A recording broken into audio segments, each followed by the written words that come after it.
एक ना एक दिन तो मरना ही मरना है, संसार जाने वाला है। मेरा बेटा मर गया तो कौन बड़ी बात। साधु साधु सब ही बड़े, साधु सब बड़े होते हैं, अच्छे होते हैं। साधु साधु सब ही बड़े, साधु साधु सब ही बड़े, अपनी अपनी ठौर, शब्द विवेकी पारखी सो माथे का मौर। साधु तो सब बड़े होते हैं, लेकिन जो शब्द विवेकी है, पारखी है, पारखी का मतलब नहीं पार्क संस्थान से जोड़ दो, वो नहीं। पारखी का मतलब किसी संस्था से जुड़ना नहीं होता है। पारखी होना तो यह जीव पारखी है, इसे केवल कोई व्यक्ति पारखी बनाए नहीं होता है। अरे गाय भी पारखी है, भैंस भी पारखी है, सुअर भी पारखी है। चींटी जैसा पारखी कौन होगा। शक्कर और नमक धर दो दोनों, कहां जाए चींटी, शक्कर में, तो पारखी कौन हुआ। एक बार तुम धोखा खा जाओगे, पिसा नमक रखा हो, पिसी शक्कर रखी हो, तुम नहीं पहचान कर पाओगे। लेकिन चींटी शक्कर में ही जाएगी, नमक में नहीं जाएगी। कितनी बड़ी पारखी। मांस के टुकड़े काट करके गाय भैंस के आगे डालो, क्यों भाई, खाएगी नहीं खाएगी, वो तो चारा ही खाएगी, है ना पारखी। सारे लोग पारखी, और यहां तो लोग एक पारखी संत हो गए। पारक मत बना दिया, पारक संस्थान चला दिया, और वो अभिलाष दास से चला। इस समय धर्मेंद्र साहब हैं, अपने आप को पारखी कहते हैं। केवल वो पारखी और दुनिया, अरे सारी दुनिया पारखी है।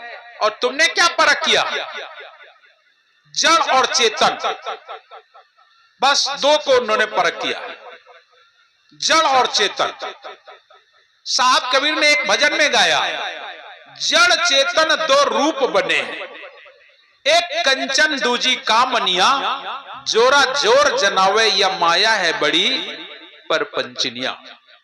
इसका त्याग कर पाना बड़ा कठिन है। पारखी होके सिले कपड़े नहीं पहने, ओढ़ के पहनते हैं। सिर में बाल नहीं रखेंगे, चुंडन मंडन करेंगे, सब कुछ का त्याग। अरे पारखी होने का मतलब ये नहीं होता है कि कपड़े का त्याग, घर का त्याग, पत्नी का त्याग। पारखी होने का कोई और मतलब है। पारखी होना ये बहुत बड़ी बात होती है, लेकिन आज पारखी संस्थान बना दिया है, और सदगुरु कबीर साहब का ही विरोध करते हैं।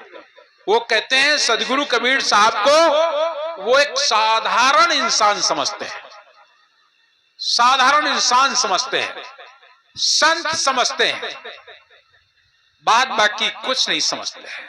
जबकि दुनिया के लोग साहब कबीर को संत सम्राट कहते हैं, संतों में महान संत कहते हैं, योगियों में महान योगी हैं, ज्ञानियों में महान ज्ञानी हैं, तपस्वियों में महान तपस्वी हैं। और हम कबीरपंथी तो उन्हें साक्षात सत्य पुरुष परमात्मा कहते हैं। वो सत्य पुरुष है, वो परमात्मा है।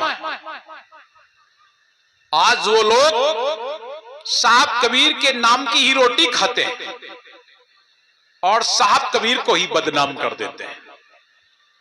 वो कहते हैं कि कबीर साहब एक विधवा ब्राह्मणी की संतान है। जब साहब आए थे इस संसार में, तो वे बैठे देख रहे रहा, क्या भाई बैठे देख रहे रहा ना, कि एक विधवा ब्राह्मणी के बच्चा पैदा हुआ और वो ले जा करके तालाब में फेंक रही है। इस बात को देख रहे थे। अगर देख रहे थे तो उस विधवा ब्राह्मणी का नाम नहीं बता पाए। फिर वो विधवा ब्राह्मणी का अगर संतान हुआ तो किसका संतान था, उसका भी नाम पता लगाना चाहिए था। नहीं किसी का लगा पाए तो वो विधवा किसकी थी, अरे उसका पति था तो उसका पति भी तो कोई रहा होगा, उसका भी नाम पता लगाना चाहिए था। फिर उसका कुलगोत्र पता लगाना चाहिए था कि वो दुबे है, तिवारी है, चौबे है, पाठक है, मिश्रा है, अवस्थी है, दीक्षित है, पाड़े है, शुक्ला है, वाजपेयी है, पता लगाना चाहिए था। लेकिन कुछ भी नहीं पता लगा पाए, बस इतना पता लगा पाए कि वो एक विधवा ब्राह्मणी की संतान है, इतना पता लगा पाए। कैसे कैसे लोग होते हैं, यही केवल वो पारख कर पाए। और ज्ञान में खुद 100-200 किताबें लिख डाली, और सच्चाई छुप नहीं सकती है झूठे वसूलों से, और सुगंध कभी आ नहीं सकती है कागज के फूलों से। उन्होंने संत धर्मदास साहब के नाम से एक पुस्तक लिखी है, शायद संत धर्मदास ऐसा कुछ लिखा है, उसमें उन्होंने स्वीकार किया है कि सदगुरु कबीर साहब और धर्मदास साहब की मुलाकात हुई है और उन्हें 42 वंश का वरदान दिया है, ये उन्होंने स्वीकार किया है। लेकिन फिर भी लोग समझते नहीं है। तो ऐसे लोग होते हैं अपने आप को पारखी। पारखी का मतलब कोई संस्थान नहीं, पारखी का मतलब कोई भेष नहीं, कोई भूषा नहीं। पारखी तो ये तुम्हारे पास जिभ्या जो बैठी है बहुत बड़ी पारखी है। एक इतनी बड़ी पारख है कि अगर इसे काला जाम के भीतर छोटा सा नमक का टुकड़ा डाल दिया जाए और तुम्हें दे दी जाए खाए को, तुरंत बता दो नमक कहां से आ गया। एक घटना हमारे बैरागी साहब सुनाया करते थे। एक सूरा व्यक्ति था, अंधा। वो एक भैंस ले आया,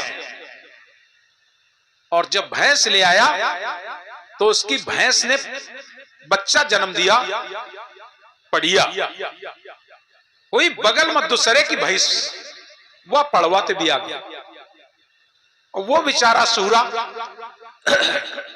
तो वह पड़िया उन्हें अपने भैंस के तरह लगा ली, और पड़वा वो के तरह लगा। अब वो चलत रही बात। सूरा सोचे हमार भैंसिया पड़वे भी आने, पालन पोषण करे, वो लोग पालन पोषण करें। भैंसिया बड़ी हुई गया पड़िया, और वह अब फर गए और ब्याह के टाइम आ गया। और जब ब्याह गए तो उनने सोचन कि थोड़ी किरार फाटा सूरों को दे दी जाए, तो ले आके वे सूरा का दी ने। और जब सूरा का दी ने और सूरा जैसे खाए तो सूरा तो लड़ाई कर दी ने, इसका लगी या पड़िया हमारा है, हमार पड़िया है। अब जरा सोचो कितना बड़ा पारखी था वो, या पड़िया हमार है। और वही जमाने में जमींदारन के जमाना रहा, जमींदार के पहुंचे कल मालिक या पड़िया हमारा है। कैसे जान गए सूरा? बोले जान कैसे गए, हमारी भैंस के दूध और एक के दूध एक के जैसे हमार पहचान है, या हमारे आए। ये गड़बड़ करें दोनों एक जगह बंधी थे, या पड़िया हमारा है। अब जमींदार सोचे कैसे पारख करो जाए, कैसे बताओ। एक जवान कैसे कह रही कि जवान से पारख करके बता रहा मेरी पड़िया है। बोले हाँ ये मेरी है। तो बोले काला कोनो बात नहीं, फैसला तो हुई बे करी, आई करो भोजन वोजन करके जाओ। बोले हाँ मालिक।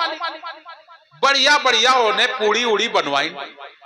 लेकिन जब पूड़ी बनवाई तो चुटकी भर आटा जुंडी के ओ मडरवादी ने पूड़ी मां आटा और पूड़ी बनवा दी, और बढ़िया बढ़िया खाना बनो, और सूरा का और उनका सबका बैठा के खवाओगा, सबका सब जन खाएं। सब जन से पूछोगा कैस बनो खाना, तो सब जन बोले बढ़िया बनो, बहुत अच्छा बहुत अच्छा। सूरत पूछो तुम नहीं जवाब दे रहे हो, बोले महाराज खाना तो बहुत बढ़िया बनो, लेकिन कहूं हमें यही लागत है कि पूड़ी के आटा में जुंडी के आटा को मिल गया है, थोड़ा मत जुंडी के आटा मिल गया है। जमींदार बोले फलाने, बोले हाँ। भैंसिया तुरंत सूरा के दुआरे बांध दे जाए। अब आप जरा विचार करो, जो इतना पारखी हो, और ये थे, ये ऐसा नहीं कि झूठ नहीं, सच घटना। आप लोगों ने कैलाश को सुना होगा, देखा होगा ना, गांव के लोगों ने कैलाश को देखा था ना। सूरा, टेनापुर के एक अंधा आता था आश्रम में, सूरा। अक्सर वो आश्रम में रहता था महीनों। इतना उसे ज्ञान था, इतना ज्ञान था कि साहेब के कपड़े और बैरागी साहेब के कपड़ा दोनों फैला दिए जाते थे। और कैलाश से कह दी जाए, कैलाश कपड़ा उठा लो, कैलाश दोनों लोगों के कपड़े उठा के ले आवे और साहेब के अलग कर दे और बैरागी साहेब के अलग कर दे। समझो, साहेब के कपड़े अलग, बैरागी साहब के अलग। इतना ज्ञान। पैसा दो तुरंत बताई कि 10 के रहे कि 20 के, इतना बड़ा। एक बार भूसा लेने गए जगदीशपुर, साथ में आप सब लोग जानते हो गुरशरण थे, भूसा लेने गए साथ में। और जब गए तो गुरशरण तो मुड़े में लादे न रहे, वे तो छोटे थे, और कैलाश और बैरागी साहब लाद के चले आ रहे थे। गुरशरण का करें, आगे भाग के लुक रहे कहूं। बैरागी साहब बोले, कैलाश गुरशरण नहीं दिखा था। 4 कदम चले, कल बैरागी साहब हमें ही माक रहे हैं गुरशरण। जरा सोचो, उनकी नाक तेज, उनकी जवान तेज, केवल आंख ही तो नहीं है,